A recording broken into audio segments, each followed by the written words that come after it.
Hello, আসসালামু আলাইকুম। এই দেখেন ছাত্রলীগ যুবলীগের ছেলেপেলেরা, ছাত্রলীগ যুবলীগের ছেলেপেলেরা মাগুরায় এই এইটা এইটা ধরাই দিয়ে পুরো পাম্পে আগুন ধরাই দিয়ে আমাকে দোষ দিচ্ছে, ছাত্রলীগ যুবলীগের ছেলেপেলেরা। ছাত্রলীগ যুবলীগের ছেলেপেলেরা পুরো মাগুরা পাম্পে আগুন ধরাই দিয়ে আমাকে দোষ দিচ্ছে। এটা তো ছাত্রলীগ যুবলীগের ছেলেপেলেদের দোষ।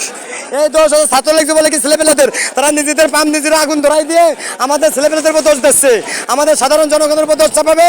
এই দোষ চাপানো হবে জামাতের উপরে, শিবিরের উপরে, বিএমপির উপরে, এবং এই দোষ চাপানো হবে সাধারণ জনগণের উপরে, এই দোষ চাপানো হবে স্টুডেন্টের উপরে, স্টুডেন্টের উপরে। আমরা কেবল তাদের খেদাই দিলাম, তাহলে আমরা এই আগুন নিভাতে পারি নাই। এটা ছাত্রলীগ যুবলীগ করছে। এটা মাগুরা ছাত্রলীগ যুবলীগ আওয়ামী লীগের লোকজন এই গ্যাঞ্জাম বাড়ানোর জন্য এটা করছে। দেখেন বাইনার মোড়ের উপরে আমরা এই সাইডে ঝামেলা আমরা ঠেকাচ্ছিলাম। ওই সময় এই জায়গায় এসে দেখেন ছাত্রলীগ যুবলীগের ছেলেপেলেরা কি আকারে আগুন ধরাইতেছে শিকর ভাইয়ের এই পাম্পে। আমাদের কোনো দোষ নাই শিকর ভাই, আপনারা আমাদেরকে কোনো দোষ দিতে পারবেন না।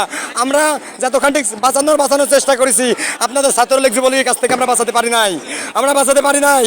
ঠিক আছে, আপনাদের ছাত্রলীগ যুবলীগের ফুল দোষ। এই দায়ভার আপনার ছাত্রলীগ যুবলীগ নেবে। এর দায়ভার আপনার ছাত্রলীগ